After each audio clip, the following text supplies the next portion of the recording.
দেশে ৩টি ফ্লাইং স্কুলের মধ্যে ২টি বন্ধ হয়ে গেছে।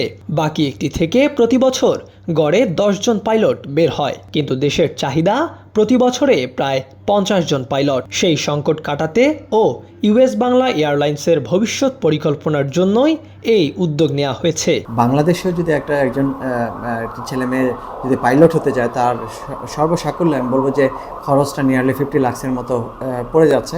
সেখানে আমরা কিন্তু আমেরিকার মতো জায়গায় এবং সেখানে একটা উন্নত একটা এভিয়েশন স্কুল থেকে, ফ্লাইং স্কুল থেকে আমরা তাদেরকে ট্রেন আপ করিয়ে আমরা কিন্তু বাংলাদেশে নিয়ে আসছি, এবং সেটারও টোটাল খরচ নিয়ারলি 80 to 90 লাখসের মতো হয়ে যাচ্ছে।